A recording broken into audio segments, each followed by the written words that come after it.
Hello and welcome to episode 54 of Gondor Calls for Ale, a Middle-earth strategy battle games podcast.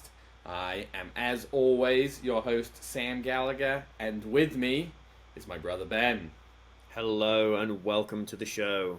Yeah, welcome back. If you're or welcome in the first place, if this is your first episode. Oh, it could be. You could be Or jumping right on in here. yeah, you could. Or you could have been a faithful listener who's listened to all 54 glorious episodes, plus the couple of additional ones we've done in there as well.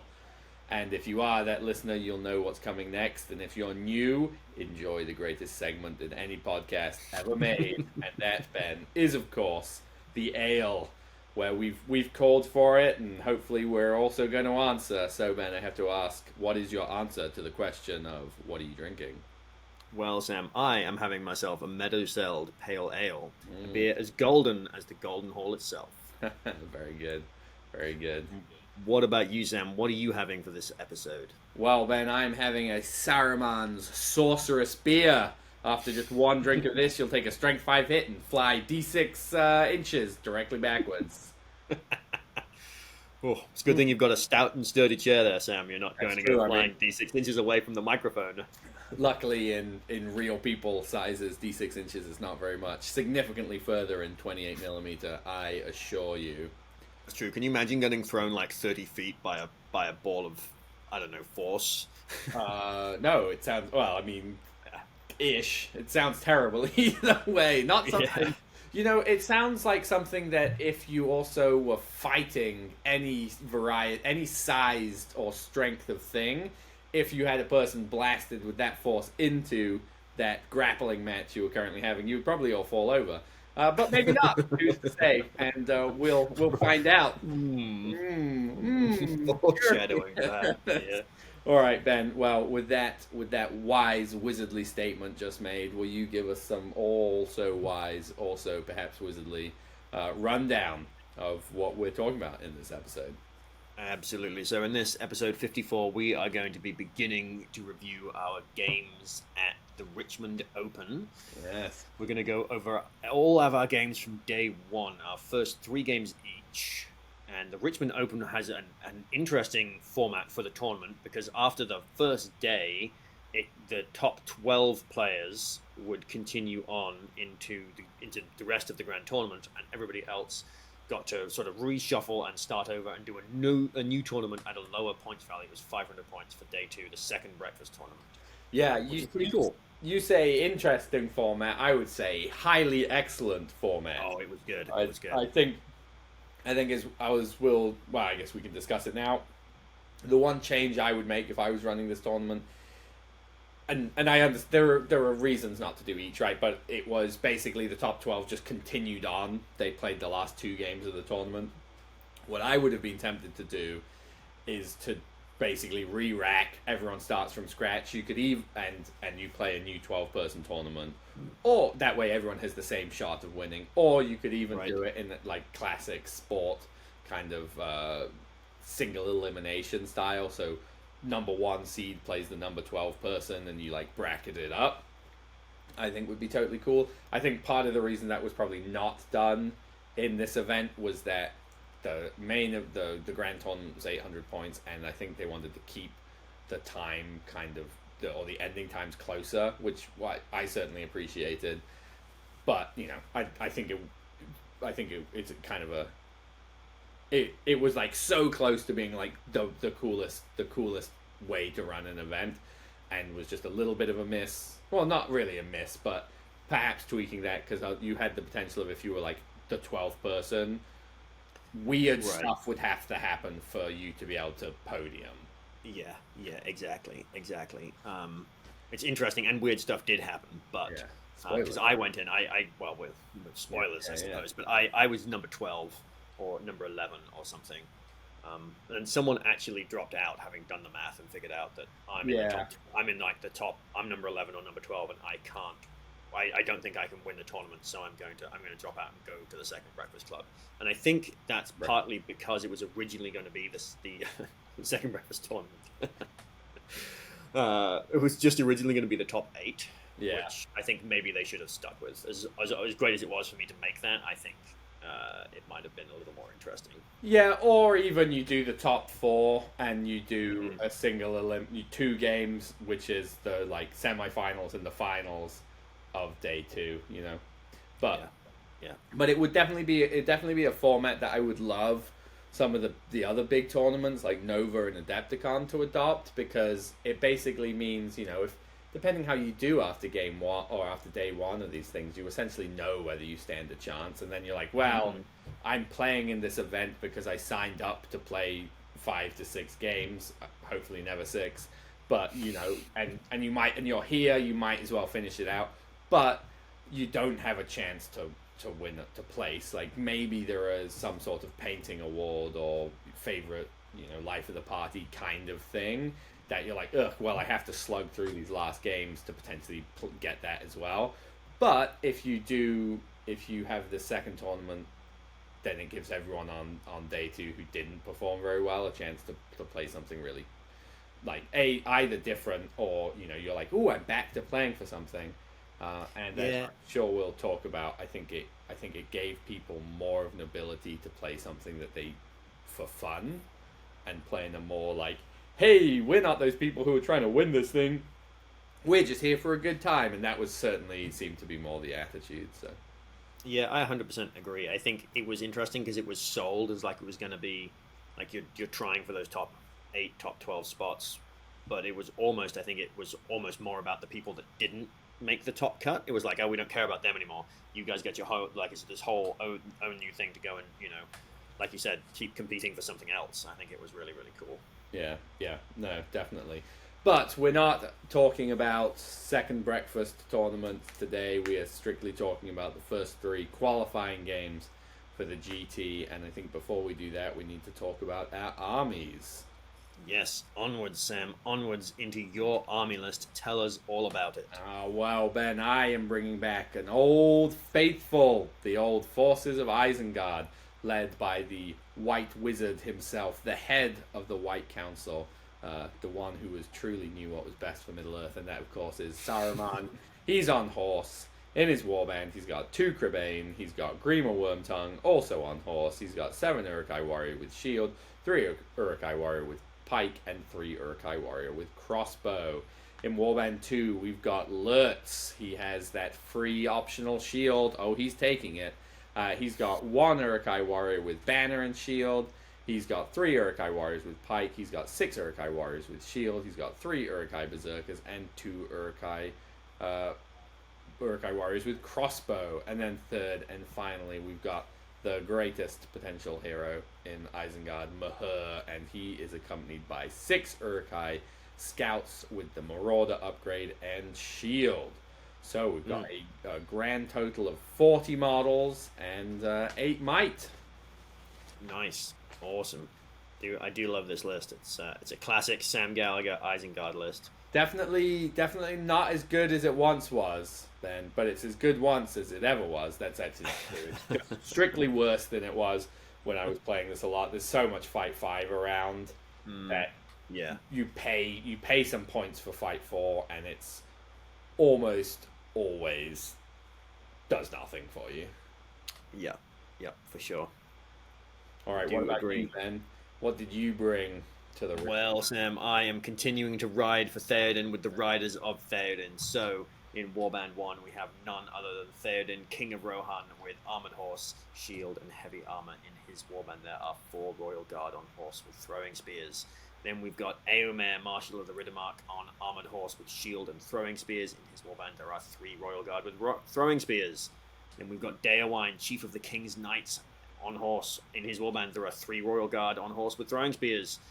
Next, we've got Gamlin, Captain of Rohan, on horse with the Royal Standard of Rohan. In his warband, there are 3 Royal Guard with throwing spears. And finally, we have Dernhelm. In her warband, there are 3 Royal Guard with throwing spears and 2 Riders of Rohan, for a total of 24 models. 16 of them are Royal Guard. And how much might? 17. And 2 bows. So The 2 riders are in there because I was like 4 points over when I had them all as Royal Guard or whatever, so we got downgraded some guys to riders. fair enough. Fair enough. Yep, there it is in all its horsey glory. Yeah. Well, Sam, why don't you regale us with your game one?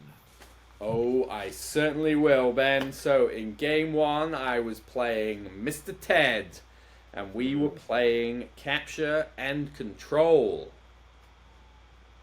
Nice. Capture and control. Scenario number 9, I believe. That is, in fact, correct. Beginning to memorize those. Those of you who know that I struggle when I don't know the numbers, when Sam doesn't give me the numbers. I don't write them down. I don't need to write them down. I know the names. But that doesn't help you finding the stupid book. Anyway, all right, so we've got an interesting deployment here for capture and control. We've got 5 objectives placed on the board. 3 of them run down the center axis of the board, and 3 of them run down the other center of the axis of the board. Giving a nice 5 pattern. I said 3 twice, and there are 5 objectives. Look at the picture. You'll understand. You'll understand what I'm talking about. Yes, if you're a listener. You can deploy all the way up to the center line, up to the 24-inch line, if you want to.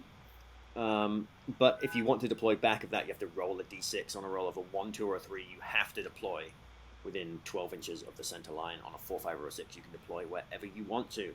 This game ends on a 1 or a 2 at the end of a turn in which one force has been broken. You score 2 victory points for each objective marker that is under your control at the end of the game. 1 victory point for causing 1 or more wounds to the enemy leader, or if you kill the enemy leader, 1 victory point if the enemy force is broken at the end of the game. At the start of the game, all of the objectives are considered to be neutral and do not belong to either side. If, during the end phase of any turn, 1 or more of your models are in base contact with an objective, then that objective comes under your control. If, during the end phase, both sides have models in base contact with an objective, then that objective returns to being a neutral objective. All right. Yes. What was in Ted's army, Sam? Well, Ben, as if you're a faithful listener or viewer, you may remember from when Ben played Ted the Adepticon, it is the same highly themed army, led by Gwaihir, the Windlord. A little known fact about Gwaihir is that he led the charge of an alliance of elves and men. And also Galadriel and Isildur on horse, and then a bunch of Galadrim and Númenóreans. So yeah, a game that I was not overly confident in. I was like, yeah, well, if I play well or Ted doesn't play very well, this bird will do absolutely nothing, because of the old Sorceress Blast FAQ ruling. So we'll get into that as it comes up. It actually comes up pretty early on. So priority 1 goes to Ted, and basically we all deploy like essentially bang in the middle. Sure. I sort of spread out. I've a few more models on the. You can actually probably move to the picture. Oh right, yeah. Sorry about that. Talking at a map, and maybe there'll be So I sort of spread out. I have Saruman directly behind my warbands. I have Lurtz in the center, and I have Mahur off on the right hand flank. He's gonna go take some objectives, and Ted basically just centers his army. And Grima was deploying with Gwaihir. And which made Ted hum and her for a really long time about where he was going to put the eagle. He thought about putting him all the way off in a corner, but he ended up putting him kind of directly behind his army. I would have been fine if he put him all the way off in the corner. I think Ted's thought was, because I have to deploy within 6 inches of the warband leader, that if he's all the way off in the corner, Grima will be stuck there. But he's on a horse, so he'll pretty quickly get back in the direction. So as I said, turn 1 goes to Ted, and he moves up. I think we get he charges into my Uruk-hai, and Gwaihir charges off to the side, I believe, into... that's right. He charges into like 1 Uruk-hai scout, and has importantly also charges a Númenórean directly in front of that, and this is where we get into the discussion of how does Sorceress Blast work. And I think there are 2 ways that Sorceress Blast works. The first one is I think how it is intended, is that if you Sorceress Blast a model into a model with strength 6 or higher, the model that you Sorceress Blasted takes a higher strength hit and falls over, but the strength 6 or higher model doesn't.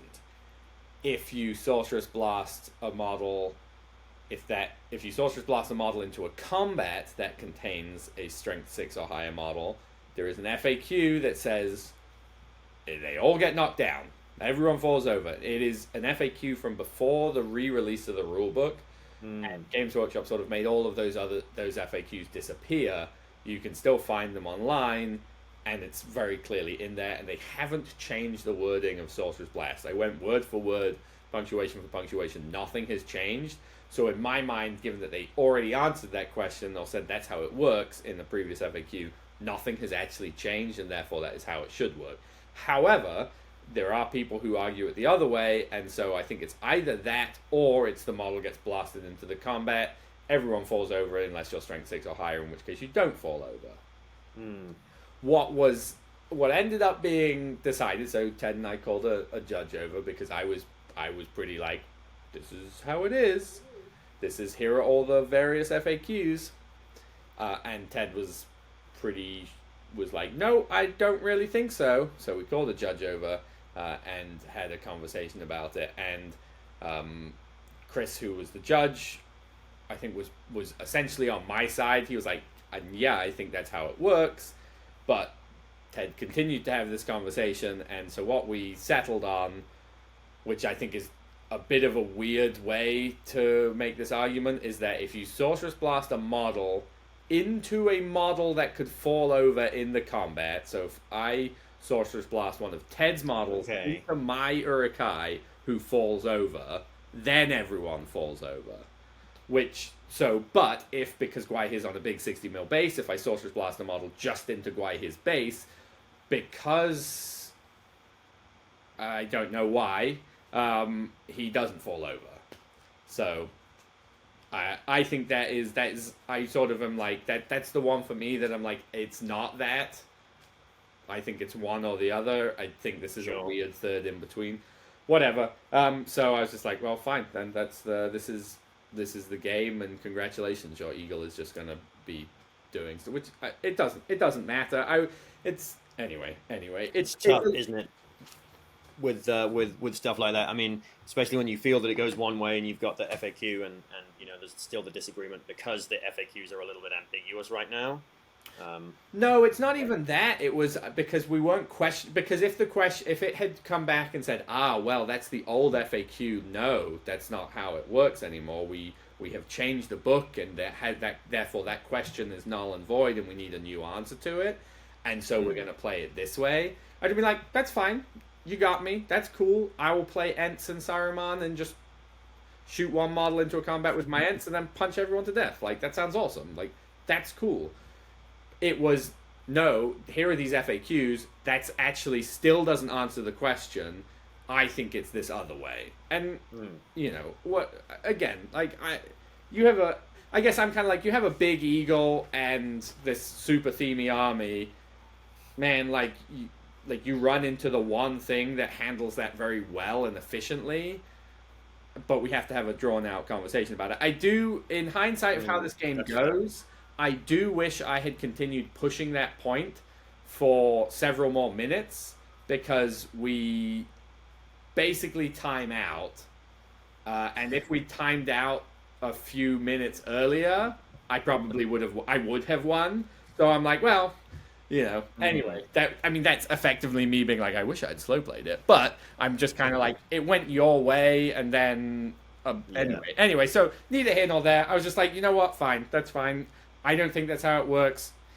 I gave Ted some shit for it the next day, and I will continue to do so whenever I see him, because that's the fun personality I have. So I was just like, that's fine. Gwaihi's going to charge. He's just going to kill some Urukai. Like, there's not much I can do about it. So then for the rest of the game, the name of the game was making sure that he couldn't charge into an Urukai heroic combat and easily get into Saruman, because that would be where the true problem would lie. So back to what was happening in turn one. Our lines lock. Ted charges in, and we're sort of having this conversation. He's like, let's figure it out when Saruman gets to go. So we haven't even had this conversation yet. he then uses, I believe, 2 and her free one from Galadriel's store. So she goes down to 4 to attempt to command Saruman. Saucy. So Saruman says, all right, I'll use my free one and 1 from my store. And I was, like picking up the dice, and Ted was like, oh, make sure you roll them separately. Make sure you roll them separately. And I like was going anyway. Doesn't. So I was like, all right, 1 from the store. Bam! It's a 6. It was a free resist. Very highly satisfying. Didn't even need the reroll. But we do get some. Oh God, you get a reroll to resist. Yeah, it's both. So I still got to cast spells and reroll. So Saruman then, in my turn, sort of charge back in. Saruman Sorceress blasts Ted's one of his banners 4 inches or some number of inches directly away. I think into Galadriel was my intention. Nice. I needed like a 5. I didn't roll the distance, but I did move the banner, so it wasn't really affecting most of his battle line, which was pretty handy. I think. So I don't know quite how it happened, but Mahur gets killed this turn. I believe maybe Gwaihir was able to. Oh, I think Gwaihir barged and went into Mahur. Oh, it could be Isildur with the ring, perhaps? No, it wasn't. He was on the other side. It was Mahur was off on the right. So it was either Gwaihir called the combat and I didn't note it down, or he barged and went into Mahur. And I'm pretty sure he barged. He did have to spend a point of might to win the fight because he rolled like a 5. I rolled a 5 and spent a point of might to go to the 6 or whatever it was, just because he's going to die either way. So he killed Mahur, so that was a bummer. I killed 4 models and lost 7, so not a great turn. And then turn 2 goes to me, and we have a move off here. Lurtz calls a move, and so does Isildur. And unfortunately, the move goes to Ted, and this ends up being a little bit of a pattern in this game. So I think Isildur calls the move, calls with me, activates, dismounts, puts on the ring, and then is able to charge through a bunch of people. So we just sort of get and he's going towards Saruman. We just get this crush towards Saruman. I don't remember what Saruman does this turn. Not particularly anything useful, I don't think. One of my Crebain, you can see him in the. Oh no, he's actually towards my table side in this corner. Gets a bird song sung at, or an elf song sung at him, and flown all the way backwards, which ends up being really really annoying. These stupid two sentinel or whatever he has. So Gwaihir has to spend another point of might to win his fight against. I think I trapped him with like 3 Uruk-hai and put some pikes on them. And Galadriel fails to. She tries to get a command off, and I think she tried to command Lurtz and failed. She rolled a 1 and a 2, so that was pretty nice. She spent 2 will on it, the 1 free and 1 from the store. This turn I kill 6 models and only lose 3, so we're pretty even on the kills actually.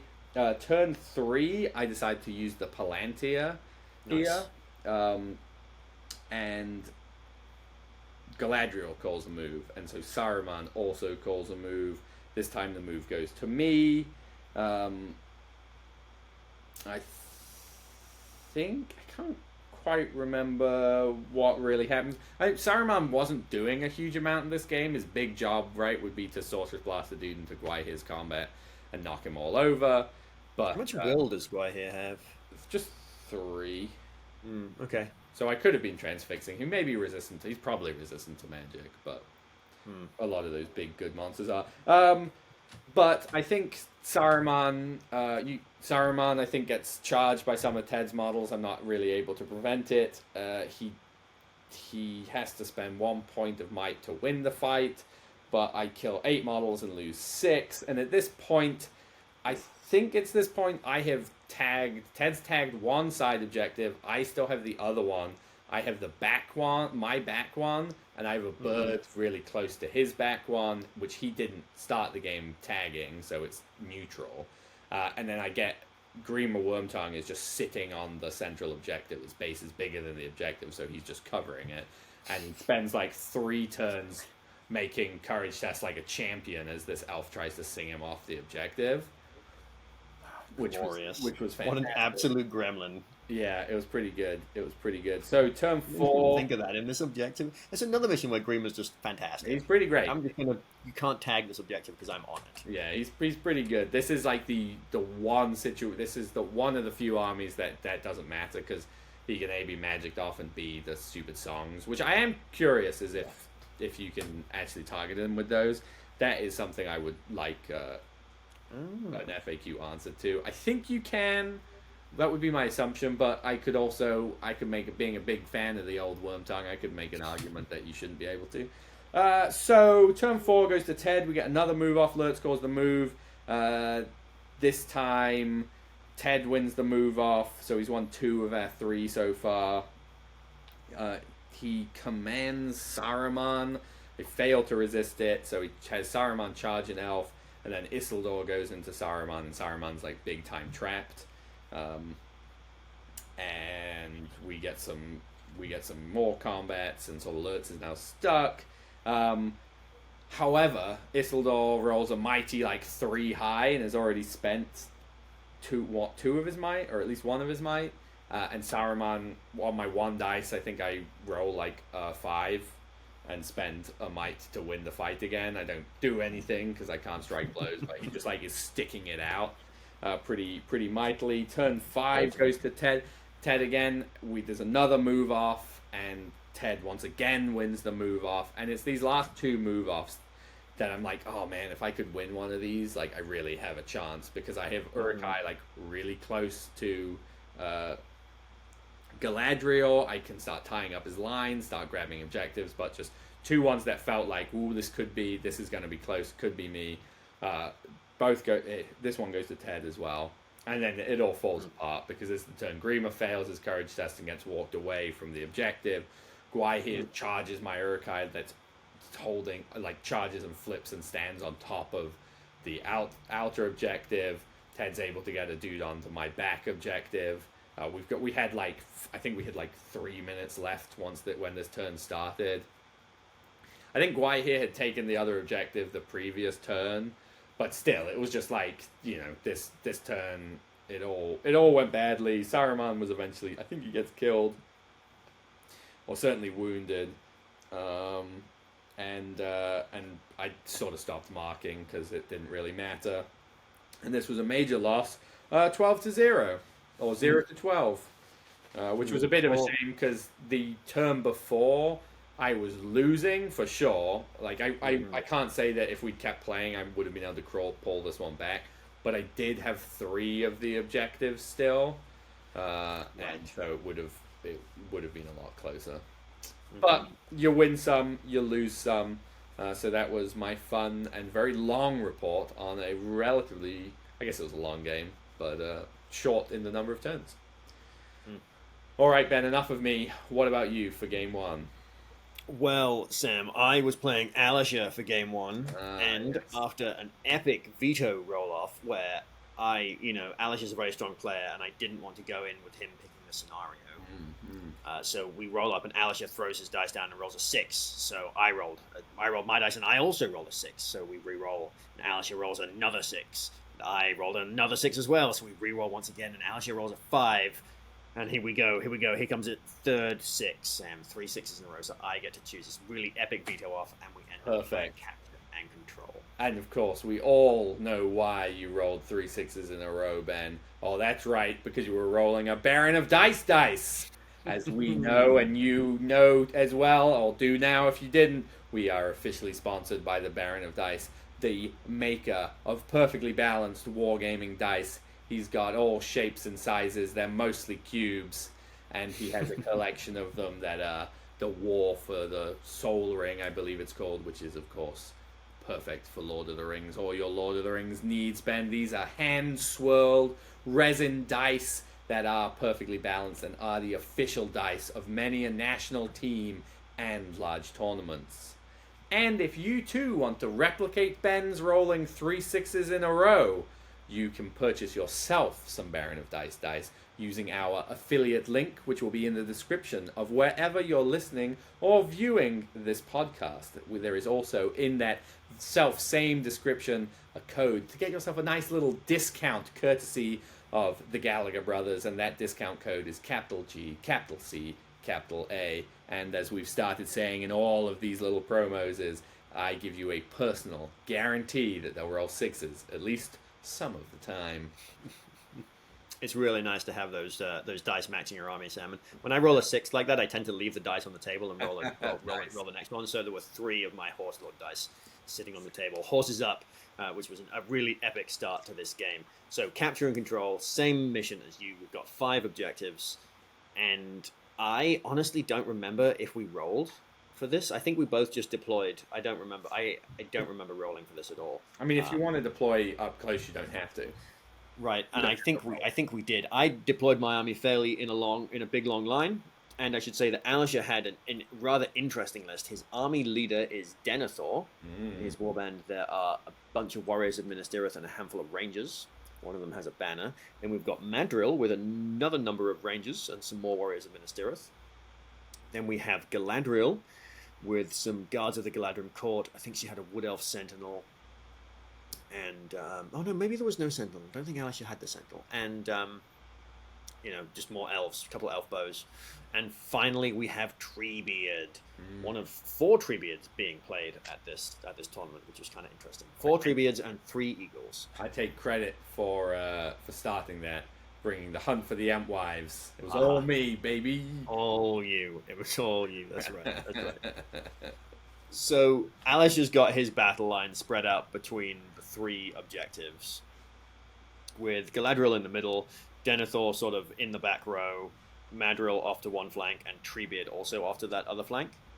And they're fairly spread out, so that even when she casts Blinding Light, as she surely will against all of my throwing spears, the whole army is not going to be in throwing spear range. The center will be, but the flanks won't be. And Alisher takes turn 1 priority. I call a heroic march with Gamling, because basically I deployed my army in a big long line because I didn't want to necessarily wait one flank or the other. I wanted to make him spread out as well, because I can redeploy more quickly. So I called a heroic march with Gamling to ride off to one flank.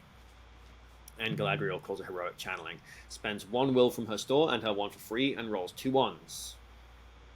And has to spend an additional point of might to get off that blinding light. Nice. So that was a satisfying start there.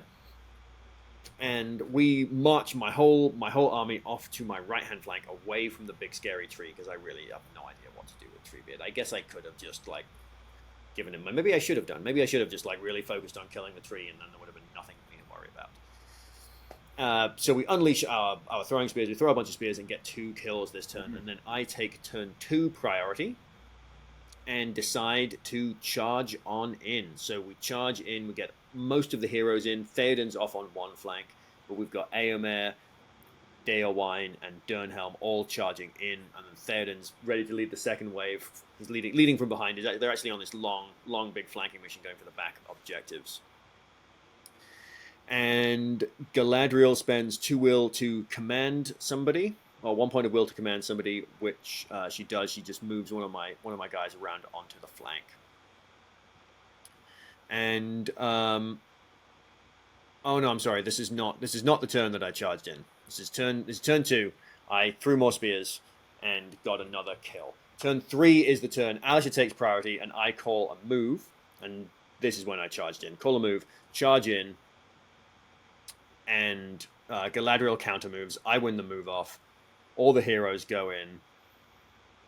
And I get got by another hurl this time, Sam, because what happens is Treebeard moves into my flank. All of the warriors move out of the way. Treebeard moves onto one of my warriors. Madril runs into that warrior as well.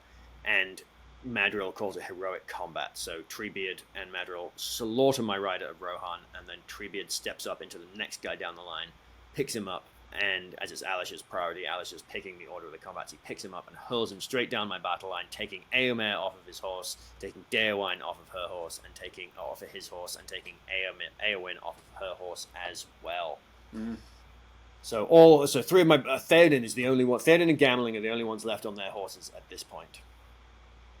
Did you which is a consider bit. mass calling heroic combats? I should have done, but I didn't even see the. I was like, oh, they're just gonna call a heroic combat and kill that guy, and then like the tree was like, moved and Yeah, hurled. And I was yeah. like, oh yeah, monsters hurl things. I didn't learn my lesson from the eagle at Adepticon. The Yeah. tree's gonna get me. So they're all off of their horses. Mary had actually called a strike that turn. Aomer had also called a strike because they were up against a bunch of the Fight 6 elves. So I was getting ready to be like, we're going to strike up, we're going to kill some elves. Yeah. And then Treebeard showed up. So we'd spent might. Daelwan actually ends up taking a wound this and this turn as well from the hurl. He took a wound from the hurl, spent a point of fate. And I lose 3 more guys, or a total of 3 guys this turn. I do take the next turn priority, and Treebeard calls a move, which I answer with Gambling, and I very fortunately win this one. So all of my heroes who are lying down after the hurl, some of them fought their way back up. I think Eowyn was still lying down. They all stand up, and we charge back into combat. And I decide that this turn is the time to call Death. Galadriel spends another point of will from her store and 1 for free to try and transfix Gambling, or command Gambling, who's going to move him away, but rolled double 2s. Didn't want to spend any might on that. Alish's rolls for Galadriel this game were absolutely horrendous. It was pretty amazing. So I call Death this turn. Basically, everyone just strikes up because we're fighting Fight 6 elves, so we got to strike. So we all strike up, and I managed to get a whopping 3 kills on the turn that I call Death because all of my heroes except Theoden are dismounted and take another 2 casualties. That's just before the epic hurl from Treebeard there. Look. Turn 5 rolls around and Alisha takes priority. So Daewine calls a move and Madril spends another point of might to call a move, and Madril wins the move off. So in we go. Treebeard goes in, and we get a couple. We get some more combats. Basically, all my heroes are striking up again, which is good. We're all on foot. Theoden's charged in. Gamling's fighting some warriors of Minas Tirith who are wrapping around what's left of my battle line. I've got a couple of guys who have ridden around some of the trees and rocks that were sort of on my right flank, where this the whole battle ended up happening around between the center objective and the right objective. I had a couple of guys going around the back flank fighting for the back one, and one of them ends up coming all the way around for the left flank objective, and I had a couple of guys sitting on my back objective as well. So we're still pretty spread out. I've got some riders claiming objectives and threatening objectives. Alish is also spreading out though, so we've got like 3 rangers fighting for one of my royal guard on the back objective. And in the combat phase, I get another 2 kills this turn. Turn 6 once again goes to Alisha, so Gamling spends his final point of might to call a move, and Madril also spends his final point of might to call a move, and once again Madril goes first, and we just re-engage and get some more combats. Theoden once again calls another strike. Eomer is at this point out of might and is fighting Treebeard. I was just like, okay, Eomer, you're on foot. You're the beefiest hero I've got. You got 3 attacks. Just run into Treebeard and shield. So he's been fighting Treebeard for a couple of turns, shielding, and is this turn finally crushed to death by Treebeard. Eowyn loses her fight and loses another point of fate, and Merry is killed this turn by some rampaging warriors of Minas Tirith. And we both inflict another 2 casualties on each other. And finally, I win a priority. Alisha is pretty much out of might. And I've got this interesting opportunity here. I was going to... Eomer's just died, and I was like, okay, next hero into Treebeard, it was going to be Daewine. And then I realized that Denethor is sitting right next to Treebeard. So instead of sending Daewine into Treebeard, I send a Royal Guard into Treebeard. And then Daewine runs round Treebeard and into Denethor. And Theoden charges in, Gamling charges in, Eowyn goes back in, we all charge in. And in the combat phase, the most important combat of all, Alisha has, of course, responded to Daewine going into Denethor by piling in elves and a ranger with another ranger for spear support, so that Denethor's got as many dice as he could possibly want. Denethor's fight 5, Daewine's fight 5. Daewine is, at this point, out of might and out of fate. And I managed to roll a pair of 6s. And Alisha does not get the 6 with Denethor. Denethor's got no might. So I've won the fight. I've got 2 dice. Denethor's got 2 wounds. He's defense 5. I need 5s to wound him. And lo and behold, I roll a 5 and a 6 and killed Denethor this turn, which was nice, hysterical. I mean, I'm absolutely losing this game at this point. I'm almost broken. and Alish is pretty well controlling all the objectives. I think on this turn I had won the back objective. My Royal Guard was on it, but there were more warriors of Minas Tirith headed my way. It was not in mine for very long. So it was a little moral victory where I rode down Denethor on just a fluke. I don't quite know why he was as close to the front line as he was. He'd been taking his crazy test every turn and passing. So glorious to just stab me, Denethor, right there. And this turn, I was picking up the kills. I managed to, as well as killing Denethor, kill another 6 of Alish's warriors, only losing 1 of my own, because I've lost enough at this point that it's mostly just the heroes in combat, and they're survivable. All right, rolling right on into turn 8. Alisha takes priority, and Eowyn calls a move, which is fine. Gamling's given her a point of might back. Eowyn calls the move. We charge on into combat, and Theoden seizes opportunity, and charges on into Galadriel, which was pretty fantastic. We got this moment. He gets surrounded and trapped this turn. I was just like, screw it, we've lost. He's actually right next to the objective, so if I can kill Galadriel and the people he's in combat with, he's my only mounted hero left. Maybe I'll score an objective. Alish has taken back the other 4 objectives at this point. The one that we've been fighting, this right flank one, has been neutral all game. I've got a Royal Guard on it. I think there was a number of turns where I won the fight, and he'd win the fight and back my guy off the objective, and then I would win the fight next to the objective, and his guy would back up onto the objective. So it was just like, if I just lost that fight, then the objective would have stayed mine. It was this whole, we were constantly trading this objective back and forth. So we lost, so that one's still neutral. He's got the other 3. Theoden's almost going to capture the center one if he can just kill Galadriel, but unfortunately this time I don't roll a fistful of 6s. Galadriel does get the 6, and Theoden is killed this turn. But I do manage to kill another 5 guys, only losing 2, one of whom, of course, is Theoden. And on the last turn, I lose another. That broke me too. Theoden's death, I think, was the model that broke me. This goes for one more turn, with Eowyn and Daowan being my only heroes left on the board, and it is a 12-1 loss. But a really, really fun game. I thoroughly enjoyed this one. A fun little moral victory for killing Denethor was just great. Worth noting that your 12-1 loss just reminded me that Ted and I's game was technically a 13-1 because Rob, who runs the tournament, gives you a bonus victory point if you're fully painted. So, yeah. So this was a 13-2, I should say. Yeah, there you go. Well, Ben, two major defeats for the Gallagher brothers into round 2, where we will try and, I think, start going through these games just a wee faster. Well, fortunately, round 2, fortunately for the speed of the podcast anyway, round 2, we played each other. Yes, I got the worst opponent in the whole tournament. I joke. We did. We played each other, and we opted to play Heirlooms of Ages Past. Yeah, it was the Maelstrom pool, and we sort of looked at each other, and I was like, we should play Heirlooms. It'll be the most interesting game. It's like, Sam was like, we don't want to play Heirlooms, and then I vetoed the one that was not Heirlooms, and you vetoed the one. Well, I think I was like, we should look at the scenarios, and then I think you got rid of the one that was worse for you. Yeah, I got Command the Battlefield, or whatever. And I got rid of the one that I didn't want to play, which was, you got rid of the Hold Ground, right? Hold Ground, that's right. And I was like, I want to play Command the Battlefield, because your army is more efficient in a bunch of small pieces. So we played Heirlooms of Ages Past. Ben, I do not have my book or my phone on me. Would you be up for giving us a read-through of Heirlooms of Ages Past? Absolutely. Heirlooms of Ages Past, scenario number 10. Yes.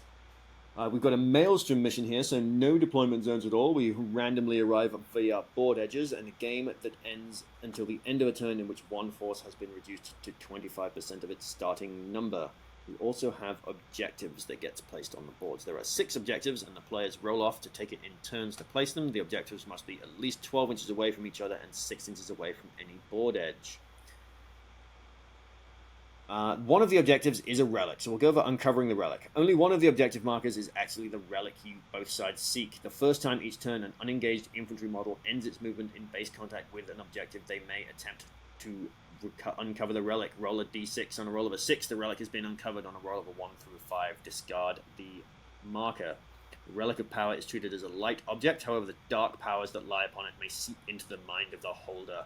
Unwilling to give it up, models carrying the relic may not drop it or pass it to another model. Additionally, at the start of each turn, before priority is rolled, roll a d6. On a roll of a 1, the model is transfixed. Might may not be used to modify this roll. So you score 6 victory points if your force is in possession of the relic at the end of the game.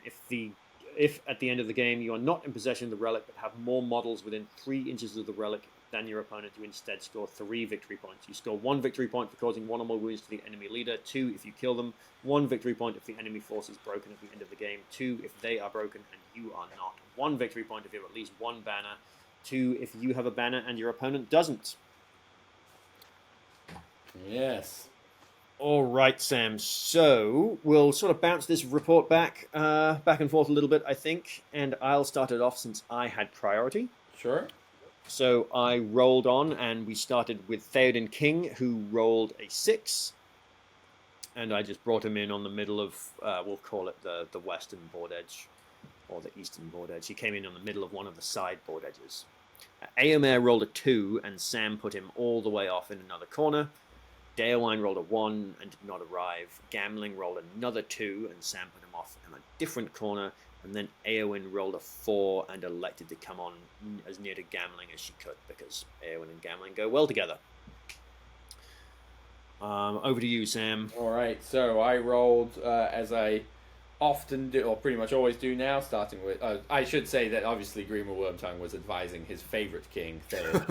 Theoden was a crippled old man for most of this game. I rolled Saruman first, rolled a sweet 1, which meant that Lurtz also rolled the 1, because he was finding the halflings and decided not to show up without Saruman. And then Mahur rolled a 6, and I chose to bring his warband on directly behind, well, not directly behind, but very close to Theoden's. I just sort of moved them behind this tower that was there. I believe you had a couple throwing spear shots, but were unable to do anything. Yes. So on into turn 2, where Sam takes priority. Yes, and I think I'm able to charge a couple of your Royal Guard. I think I'm able to get Mahur.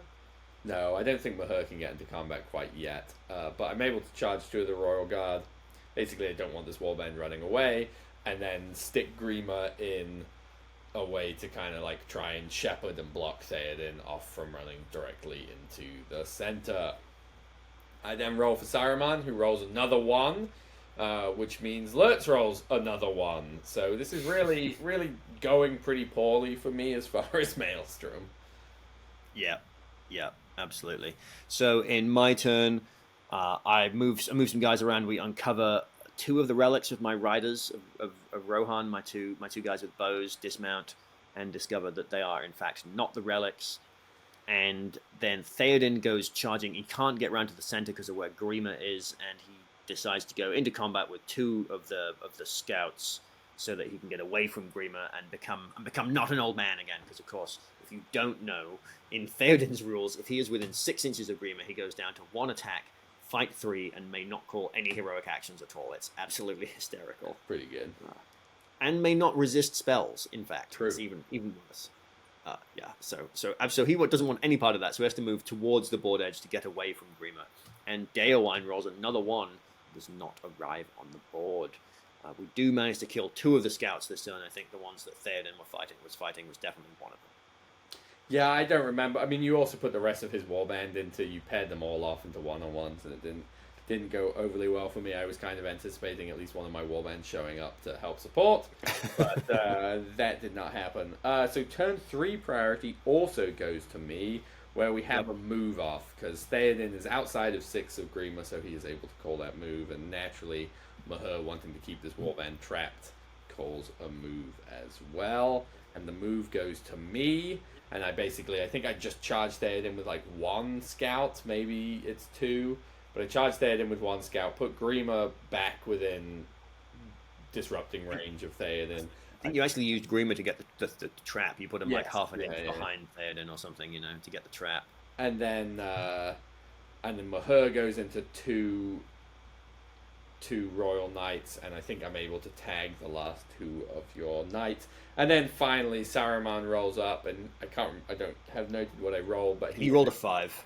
he is able to show up behind Theoden and his warband. So he's bringing the boys in, which meant that Lurtz then arrived, and I kind of foolishly I put Lurtz. He's not sort of like if we're fighting in the middle of the western board edge, I put Lurtz in the middle of the southern board edge, so they're not like that far away from each other, but it ends up being we'll say a building too far. Yeah, you put him over there because there were basically two relics left at this point. Saruman's warband uncovers one with the Crebain this turn, I think, and it's not a relic. So there's essentially, and they do that after the Crebain moves before Lurtz has rolled, so you know that there are only two left, which is where the rest of my army is at this point. So I don't know that it was I don't know. I think it was your only choice, honestly. Maybe you were just a little bit far off. I should have put them closer. I could have still been threatening those objectives. And anyway, it doesn't matter. We get a little bit of combat. You're basically running half of your army towards these other two relics and Lurtz's warband, and the other half towards Theoden King. Combats. I think I kill one of the knights and lose one Uruk-hai, and I win the fight against Theoden. But you pass. No, do I lose the fight against Theoden? No, you win the fight against Theoden, but he passes his fate. Yeah, and doesn't take a wound. So he's unwounded but out of fate. And then turn 4 goes to you. Yes.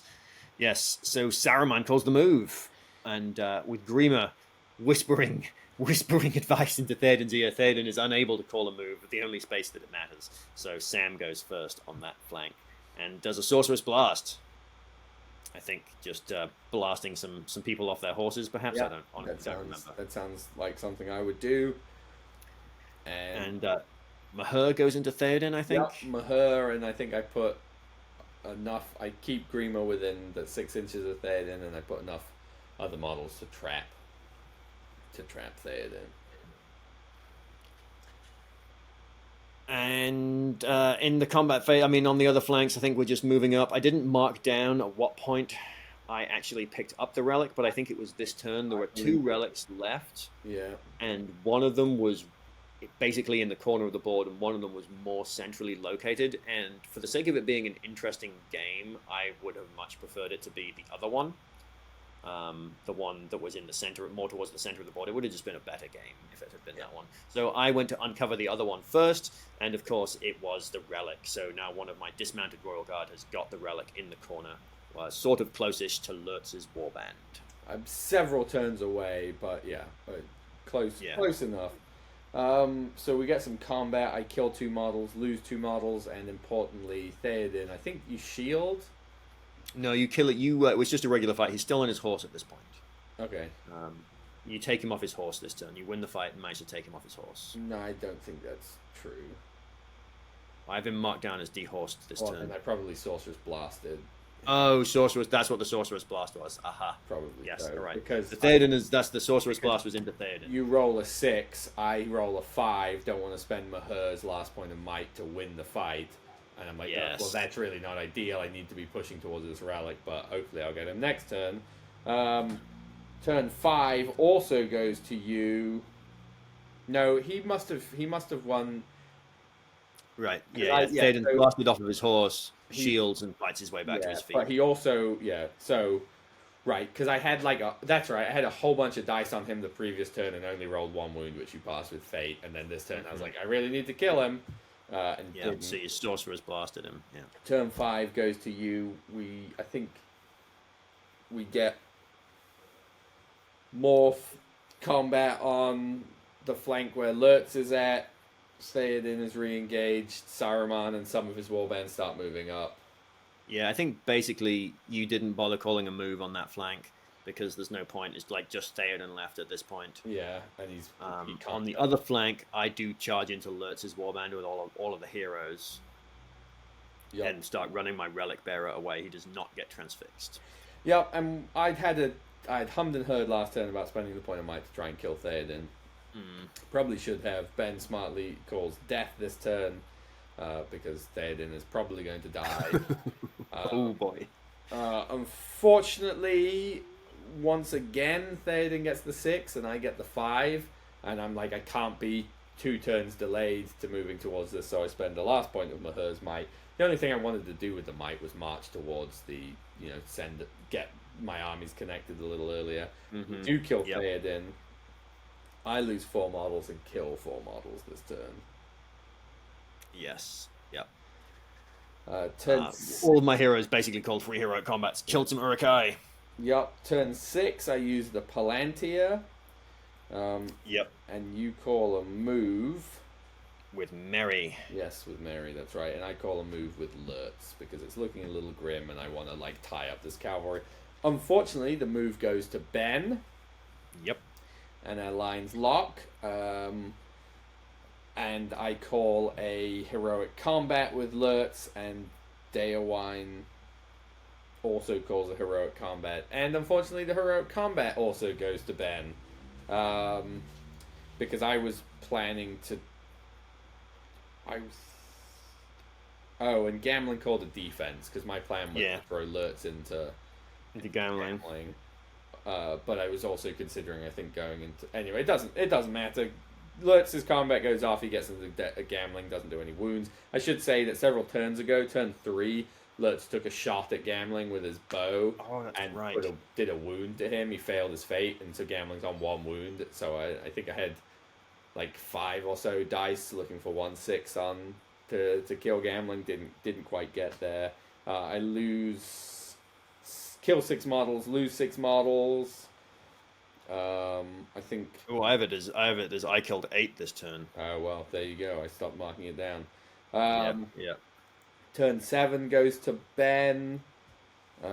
I once again call a move with Lurtz. Mary gets his point of might back from Gambling like a real little asshole and calls another move. And the move goes to Ben again.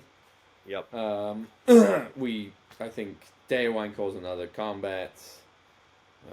Basically we're trying to mop up. I'm basically at this point have mopped up the rest of Lurtz's warband. It's almost gone except for Lurtz and a handful of the Urukai, and my relic bearer is just running away from Saruman, which I think, if you just want to skim through the last of the games, it's essentially.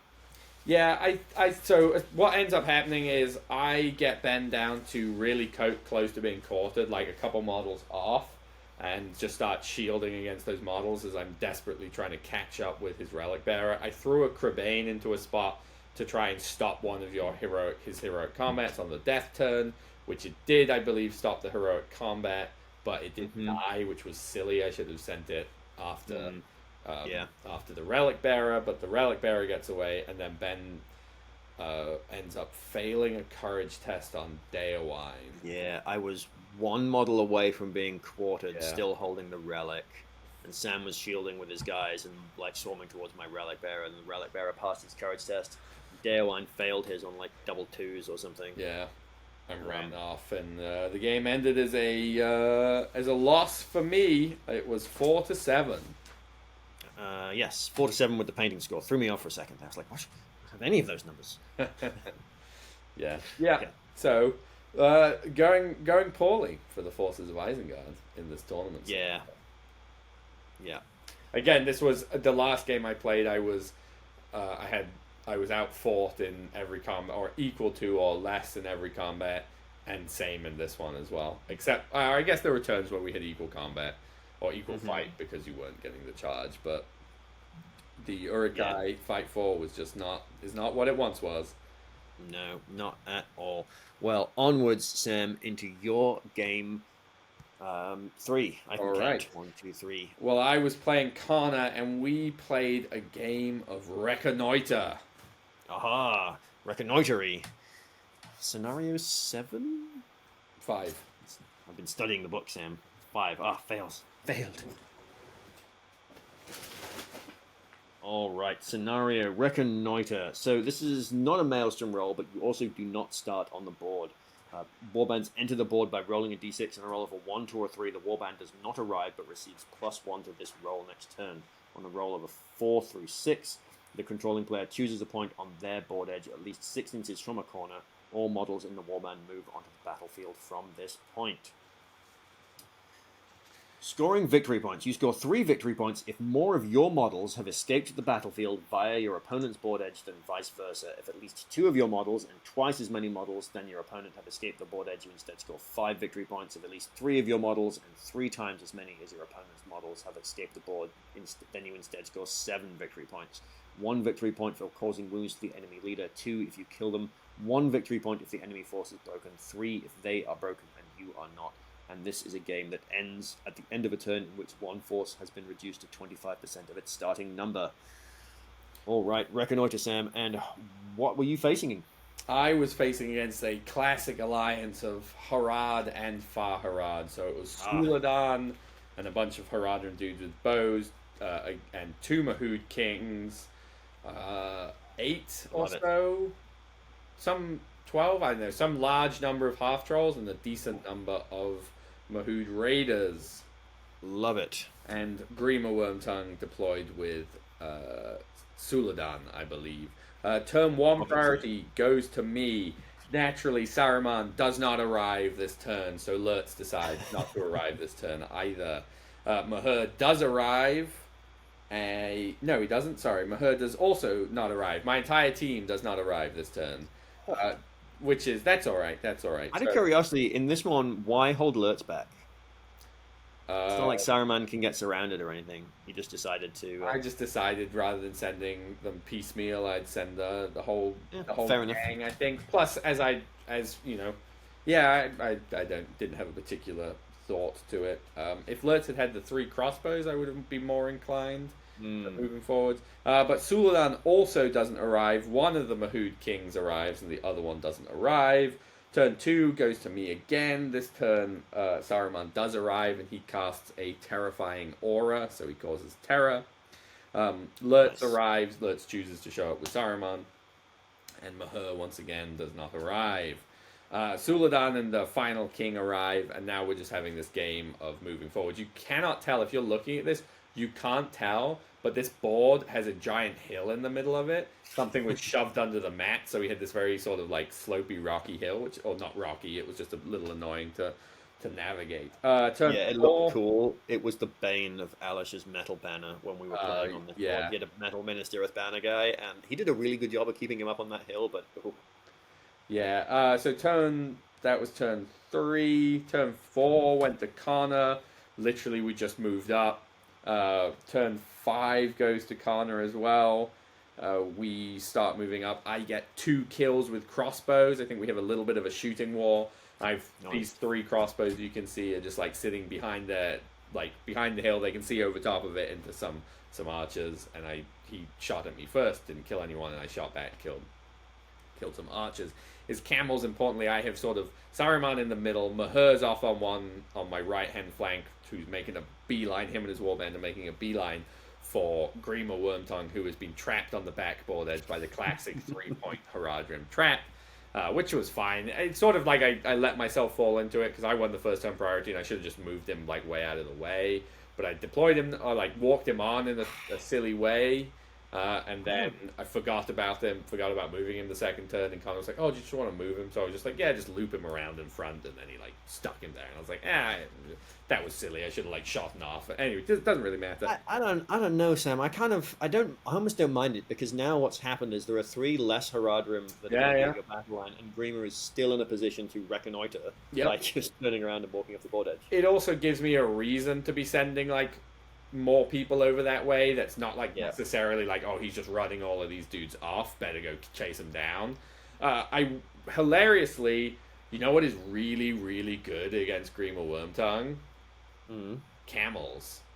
Because you can charge him and he still takes an impaler hit. Hilarious. We didn't think about that until like the camels were all like long gone. It was quite amusing. But yeah, so the camels, chariots too, I suppose.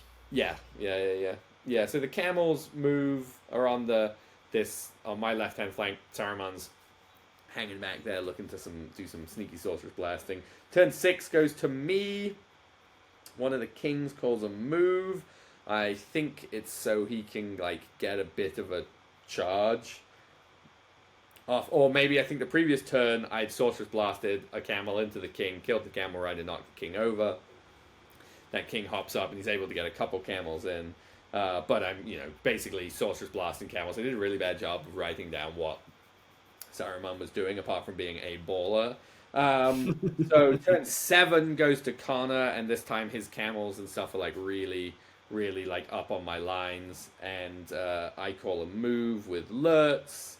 I've got to ask, Sam. Saruman's had a rubber ring on him all game. It's his terrifying aura. Oh, it's just terrifying. The terrifying aura of terror. rubber. Got it.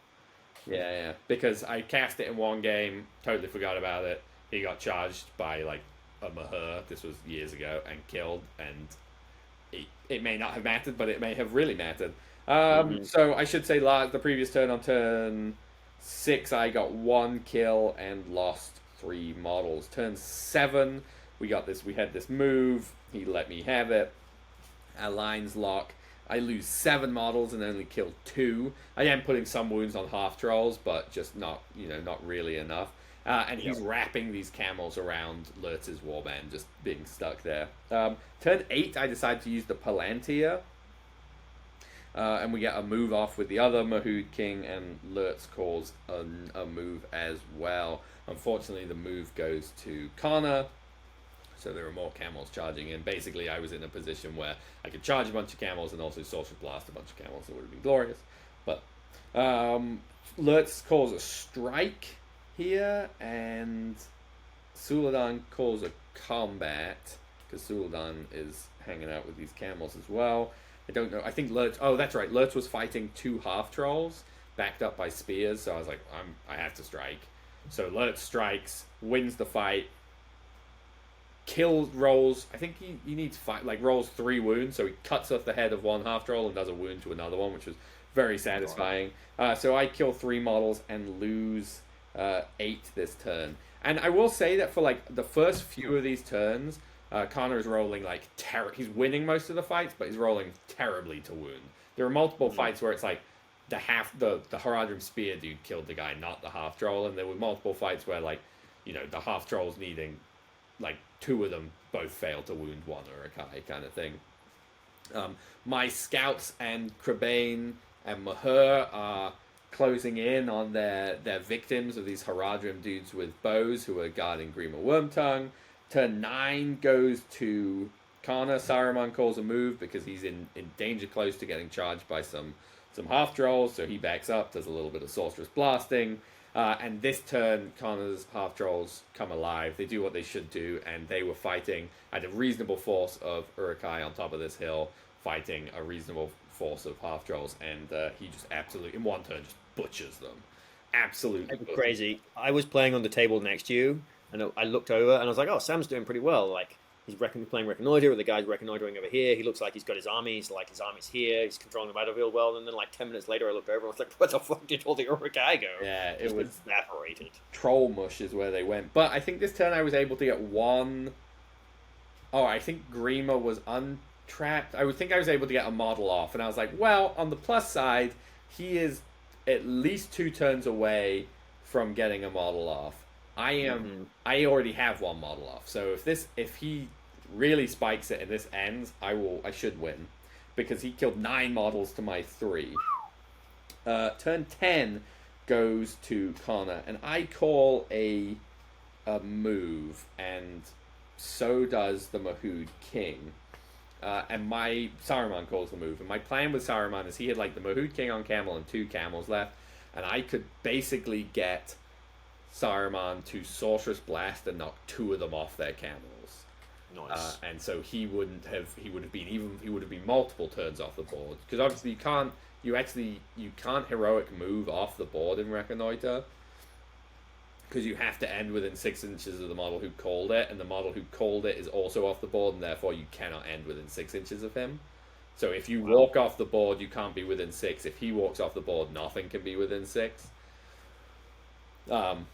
Interesting. It's kind of weird, but it is FAQ'd to be such. So I was like, well, he's not getting off this turn, but I can stop him from getting off next turn by basically, he's maybe 12 inches away from this board, or 13 inches away from the board edge if I knock these camels off. But the move goes to Connor. But instead of moving towards the board edge, which is what I thought he was going to do, he re-engages and charges into the rear of this clump of Urukai I have. So then I mean, it's Saruman's like, tempting when you've got a unit like the camels to just kill stuff. It's tempting to Yeah. do that, but sometimes you have to play the objective. yeah, so I then say, screw it, I'm going to Sorceress Blast Suladan to just try and get an extra VP and get some leader wounds. I believe Suladan spends all of his will and resists it, however. Okay. I do get. I think he had like one Haradrim warrior left on the board edge who's able to charge into a scout, but I get like Mahur off and four or five of the scouts off, so I now have about 6 models off the board, and he needed to kill one or two models to quarter me at this point, and I was like, it's gonna happen. His trolls are just gonna like mint something. Plus he's got a king, a couple camels and stuff in combat, so I stopped marking anything down from this point on. And the game, I do in fact lose enough Urukai to be shattered this turn, and the game ends on a major victory to me, 8-4. Nice.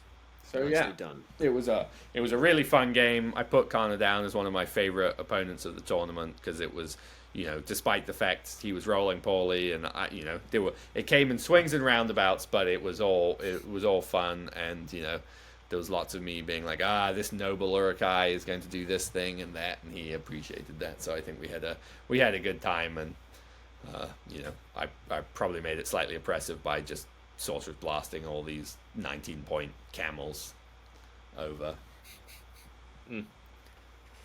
All right, Ben, that was it. I said I'd go through that one fast, and then I'm pretty sure I ended up talking a whole bunch. What did you play for your final game? Oh, well, Sam, for my final game, I was playing against James, who had brought Faramir's Rangers, the legendary legion of Faramir, a whole pile of Rangers, and Frodo, Sam, and Gollum. I believe that's Rangers of Ithilien. Rangers of Ithilien, thank you. Always getting it wrong. The Riders of Faramir. The Walkers. The Walkers of Faramir. So I believe he had 46 models, so I wasn't quite outnumbered 2-1.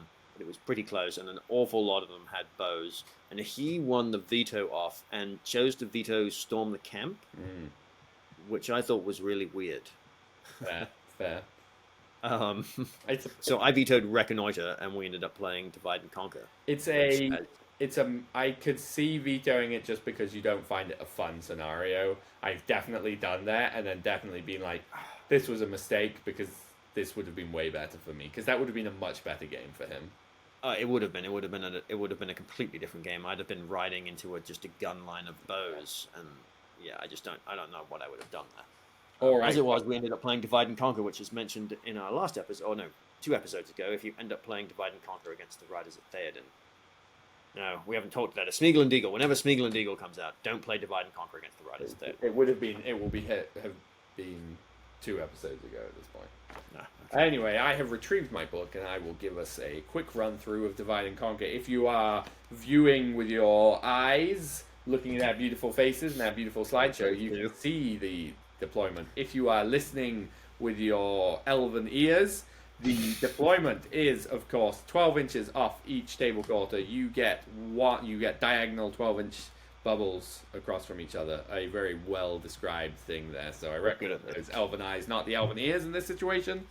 And you have to alternate deploying warbands. So you put one in deployment A and then B. Back and forth, back and forth. And, Ben, we have a game that lasts until the turn in which one force has been broken, and then it may suddenly end on the roll of a 1 or a 2. It'll end. We have some victory points to score. First and foremost to talk about, before we talk about victory points, I always do this. I can see that there are objectives, and I forget. There are 3 objectives, one in the center, and then 12 inches from that center one on either side. You score 1 victory point if there are more friendly models than enemy models within 3 inches of the center objective. If there's at least 1 friendly model and no enemy models within 3 inches of that objective, instead you score 5. You score 1 victory point if you have more friendly than enemy models within 3 inches of one of the side objectives. If it's at least 1 model and no enemy models, instead you within 3 inches of those side objectives, instead you score 3. You score 1 victory point for causing 1 or more wounds to the enemy leader. If you kill the enemy leader, instead you score 2. You score 1 victory point if the enemy force is broken at the end of the game. So then, Rangers, plenty of bows, lots of hugging. How did this game go? Lots of hugging. Yeah, Lotso hugging the evil bear from Toy Story 4, 3. I don't know what that has to do with Rangers, but all right. Well, it's like Lotso bows, but I was going to say Lotso Lo- bows. lots of hugging, yeah, okay. Lotso obviously hugging. I don't know. Alrighty, We're fair enough. So I deploy. Basically, I've got 5 warbands, right? And we end up with Theoden, Gamling, and Daewine in one corner, and Eowyn and Eomer in the other corner. James has Faramir and a captain of Gondor in one corner, and then, along with Frodo, Sam, and Gollum, and then Madril, Angbor, and Mablung in the other corner. And we are playing on this interesting Osgiliath board, which may have given the Rangers the home field advantage, but definitely tempted James into interacting with terrain, perhaps to his detriment. Because I decided, obviously, I'm just going to squash one half of this army, Yep. and the side that I'm going to ride towards is going to be Faramir's side because it's got fewer bows in it. Basically, I think the captain's warband had Osgiliath veterans, a banner bearer, and some warriors of Minas Tirith, and then Faramir's warband had a bunch of rangers, and then of course I think like 6. I say a bunch. I think it was like six or 7, maybe 8 rangers, and then Frodo and Sam over there. So comparatively speaking, there were a lot less bows on this side of the board.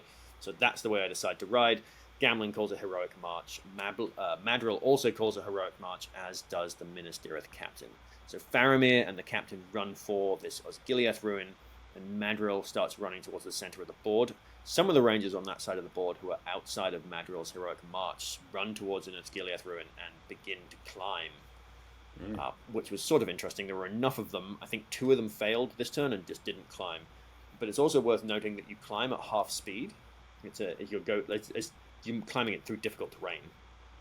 So these rangers had moved like 3 inches and then had gone like 1.5 inches up the wall. So they were then going to have to make another climb test next turn to continue their climb up the wall. Turn 2, priority also goes to me, and Gamling calls another march. We're just marching right towards Faramir. Faramir decides to climb up the ruins, and his warband hunker down underneath the ruins. The rangers in Faramir's warband have not been running towards the ruins. They have been sitting, basically trying to take shots at Theoden's warband. I have not yet taken any casualties this turn, or last turn. Last turn I took 1 casualty from shooting. And he opens fire this turn into Gamling, and Gamling has to spend a point of fate to stay on his horse. He horse lords it, saves it. I'm pretty good at rolling those horse lord fates. Fate for saving wounds, Sam. I'm a bit like you, not so good. But horse lord fates, I can roll those. Same, yeah. Roll those. Me too. Got to save those horses. Funnily enough, on the other flank, 2 of the rangers who were partway up the wall roll 1s and fall down. And as defense 4 models, Awesome. you take a strength 3 hit for if you fall more than your model's height, and then for each inch past that. And I think they were just high enough up that they took 2 hits each and both died. Nice. So we had to set them in a separate pile because one of the tiebreakers for this tournament was called Still Only Counts as 1, which at the beginning of the tournament you declared a race that you were trying to slay more of than anything else. And I was attempting to slay the race of men. It's very silly. Yeah. Anyway. I obviously also was attempting to slay the race of men because man flesh is what we smell on the winds, Ben. I was just gaming it, Sam. I knew there were going to be more men than anything else. I know, so Ben. I just... Power gamer. Power gamer. But those 2, we had to set them aside, Sam. James was like, these 2 don't count for that. I was like, you're right, they don't count. I'm glad you remembered because I would have forgotten. So those 2 rangers that fell to their death were in a separate pile. Anyway, that's all that happens. This turn, Gamling loses his fate, and turn 3 priority goes to me once again. James will roll no priorities this game, pretty much. And we charge in. Eomer and Eowyn have gotten close enough to get in. Theoden and his warband charge in. Most of Theoden's warband go towards the rangers. We can't get around the building. Last shooting phase, we lost a couple of horses to the rangers near Faramir's warband, so my warriors on foot charge into the warriors in the ruin who are defending through the doorway, and Theoden can't get into combat anywhere good, so in an attempt to not get shot by Madril's warband, he charges into the captain of Minas Tirith who is defending another doorway. In the combat phase, Eomer decides to call a heroic combat and has to spend a point of might to win his fight. So he's now spent 2 points of might, kills his guy, goes into another 2 warriors and has to spend another 2 points of might to win that fight, and gets 3 kills this turn. He's out of might. But those are the only three kills I get this turn. I didn't, despite having a good solid engagement all over here, I did not do terribly well. I lost a lot of the fights and lost 2 more models this turn as well. However, fighting through the doorway, Theoden King wins his fight against the captain of Rohan, gets through the In the Way Worrel, which on a doorway is a 5 or better, and then manages to inflict a wound on the captain, who isn't knocked down because he's defending a barrier. So Theoden was rolling hot through that doorway. Wins the fight against the captain, but still has to back up. I take turn 4 priority, and the captain spends his second point of might to call a move and goes first. So the captain charges out through the doorway into Theoden, and the rest of the warbands charge me, wrap up over there. Fortunately for me, the Rangers in Faramir's warband are outside of the range of the heroic move, so Daewine and my Royal Guard can just charge in over there free. But Éomer and Éowyn have both been charged. Frodo puts on the ring and goes into Éowyn, and Gollum charges into the Royal Guard. I should say that Gollum was an absolute machine this game.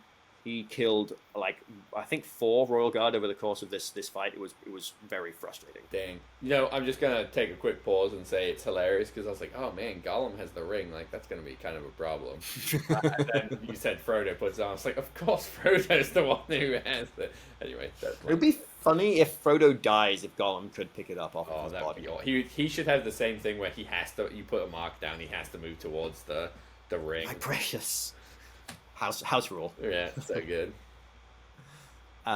So in the combat phase, Sam calls a free heroic combat. Daewine calls a free heroic combat because Theoden is fighting, and Sam gets his because Frodo is fighting. And Frodo's fighting Éowyn and Merry. Daewine's free heroic combat goes first. Daewine goes charging into Sam, kills Sam, so Sam's heroic combat doesn't go off.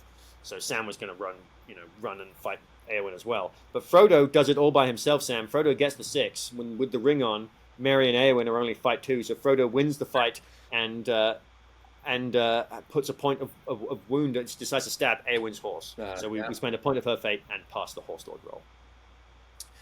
And we kill a total of 9 models this turn. We didn't do very well last turn, but this was the turn. We killed a whole bunch of those Rangers. We killed a lot of Faramir's warband in the building there. And Theoden wins his fight against the captain who's charged with the doorway. Doesn't have to worry about the in the way through the doorway this time, and manages to kill the captain, which was pretty saucy. Faramir, I should say too, he's climbed up the top of this building, has been taking pot shots at me here and there. It hasn't really been doing much. I think he would have been much better served on the ground with the rest of his warband.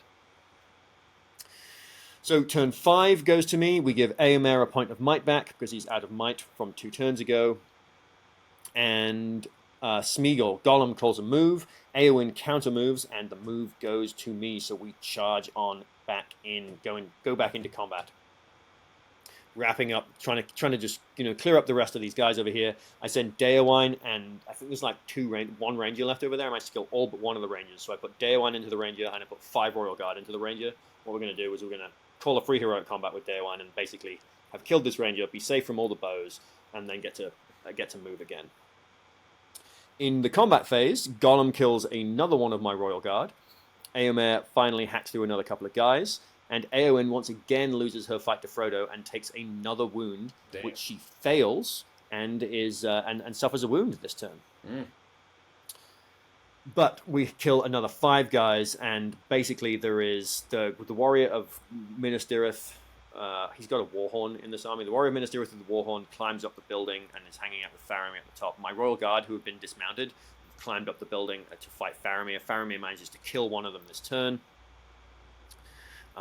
But basically that warband is gone. So what I do is just leave Frodo and everybody else just ride off. I think I threw 1 Royal Guard into Frodo to tie him up. Éowyn goes into Gollum this turn, and then the rest of my warband rides away. And James gets 1 epic turn of shooting against me. He's starting to move the rest of his guys forwards, but a lot of them are still up in the buildings. One of the center objective's got like 3 or 4 guys on it. The left flank objective's got 1 guy on it, and the right flank objective has no one on it at all. So he unloads into my army. I make sure to put the Royal Guard in the front. Unloads into my army. I take a couple of shooting casualties. Éowyn is fighting Gollum, calls her heroic combat, finally manages to kill the little bastard, and she rides off to catch up to the rest of the army. and my one royal guard is just hanging out over there fighting Frodo and loses the fight again with Frodo and that damn ring. He was a real thorn in my side. Those little hobbits and gone. You and Sauron both. So once again, I win priority on turn 7. I've won all of them this far. At some point, James rolled a 2. I think starting on about turn 3 or turn 4, he would roll a 2 for priority, and I would roll a 4, and the rolls were exactly the same for the rest of the game. Nice. It was a little rough for him, especially because I'm sitting on buckets and buckets of money.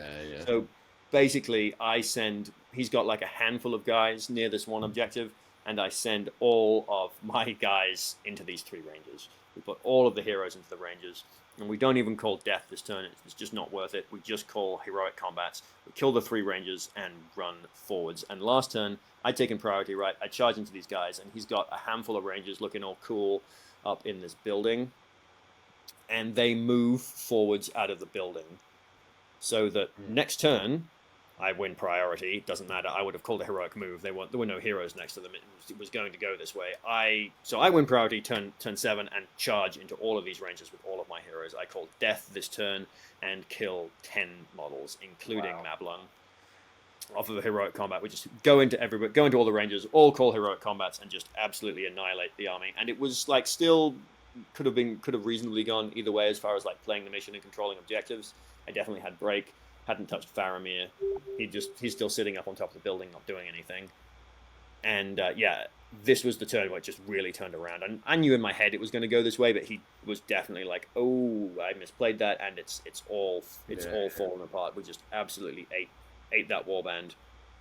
We get one more turn where James finally wins a priority, but it's okay because I've got might for days. I call a heroic move and just absolutely finish him off and control the last couple of objectives. I get all of my heroes into one ranger near the center objective. We call a heroic combat and go into the rangers on the other objective. And that is game, Sam, with a 12-0 to me. At the last turn of the game, Faramir was attempting to climb down off the building in an attempt to do something, and rolled a 1 and fell off the building.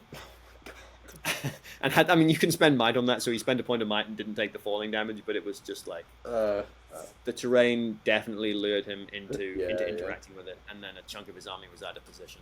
Yeah, and as you said at the start of this, and a couple episodes ago, this is a terrible scenario to play against the Riders of Theoden.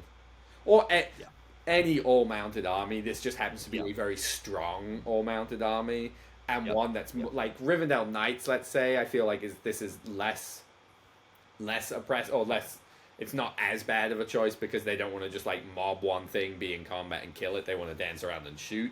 So this is hits really hard all-mounted army with buckets of might and a turn of just being like, I'm going to, if I've set this up well, I'm going to kill kind of like minimum of like, I don't know, 5, 6, 7 models. Yeah. I mean, this was, I think, the best death turn I've ever had, and it was very satisfying. Yeah. Just evaporate 10 guys. Yeah. All right, Ben. Well, with that, should we go over where we ended day 1? I will also say, actually, before we do this, it was so nice playing in the game. I got to about game 2, and I was like, oh man, there's only one game after this. This is amazing. And so Still traumatized from the Adepticon game. But yeah, so how did you end up doing at the end of game 1, Ben? You had a major defeat, a minor victory, and a major victory. Yes, which somehow just had me in 12th place, just qualifying for the grand tournament day 2. I believe you were 11th place. Maybe I was 11th, okay. 11th place. I thought I was 12th place, and then like 10th place dropped out, making me 11th. Well, 2 people dropped. Yeah, I think that's... Yeah, because they made me 11th, and then number 12 dropped after me. Yeah. It was like, hey, I'm in the tournament, I'm number 12, I'm dropping out of the tournament. Yeah. So, Ben qualified for day 2, which is then when we discovered that it was, in fact, just a continuation of the tournament and not a cut. I, surprise of all surprises, did not qualify for day 2. You cursed me many episodes ago when you said that I wouldn't be there.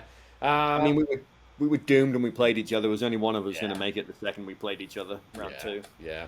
But it was nice. It was fun to bring back the Forces of Isengard. I think unfortunately they're probably going to live on a shelf for a little while, as I really think currently they are not very good.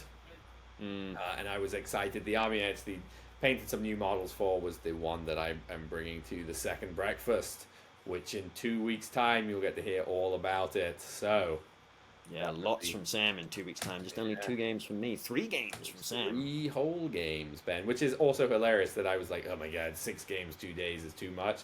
And then I'm the one who ended up playing 6 games. But they're smaller points, so it's okay. It's okay. All right, Ben, before we close out episode 54, moving into a more exciting number next time, do you want to tell the listener, tell the viewer where on earth we can find you next? All right, so the next place I will be located, assuming this episode hasn't come out yet, this will be... I don't know. After, so, I think the next thing that I have officially on the books is actually just Nova's. Oh no, Bilbo's Birthday Bash. Bilbo's Birthday Bash, which is on the 8th and 9th of June. That sounds right. And I still don't know where it is. I want to say Your Hobby Place? That is correct. Ooh, look at me getting it right. And that's going to be a good, fun event. Chris puts on a fantastic event. It's there are trivia rounds for prize drawings, and we'll do things like the first person to spend a point of might this turn will get a raffle prize, and great, good silly stuff like that. 700 points. Super excited for that. Hilariously, that will have also already happened when this episode comes out. But it was hopefully an excellent event. Maybe the next thing I have officially on the book at that point then is Nova, I think, Sam. I think that is the same for me. I have the Nova Open, which is, of course, over Labor Day weekend in DC. So we'll have to keep you updated as we get more and more episodes. We will definitely have more and more episodes, but more and more events on the books. And we will, of course, let you know where and when those are. So... coming up, episodes to look out for coming up. We do, of course, have the second breakfast tournament and GT Day 2 coming out after this one. Yep.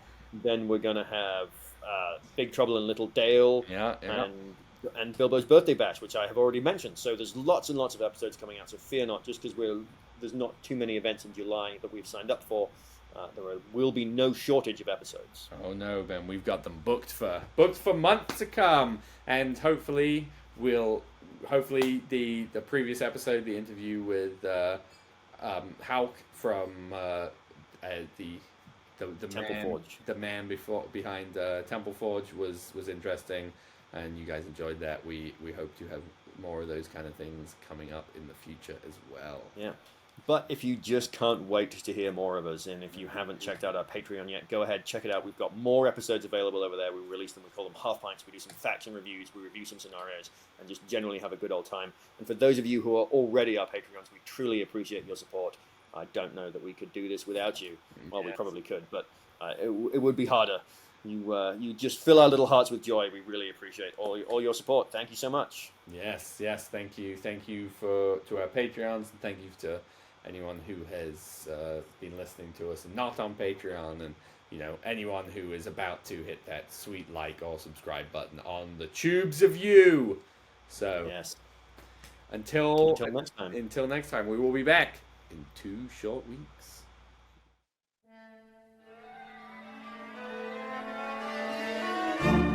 Thank you for listening to Gondor Calls for Ale.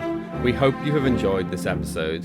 We at Gondor Calls for Ale are officially sponsored by the Baron of Dice, the producer of premium wargaming dice.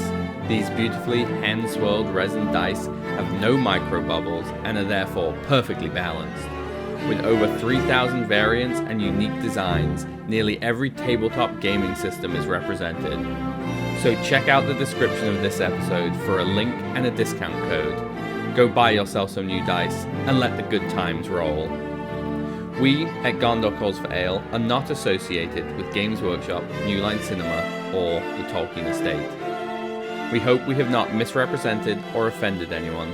These recordings are strictly recollections of games we've played and are not commentaries on the character or competence of our opponents. They are intended purely for entertainment, and we hope they will be taken as such. You can find us on Patreon, see the link in the description, Supporting Gondor Calls for Ale there helps us continue to produce these episodes. You can find us on Instagram at Gondor_calls_for_ale. Feel free to send us a message there. Or on Facebook as Gondor Calls for Ale, another great place to send us a message. Or you can send us an email at gondorcallsforale@gmail.com.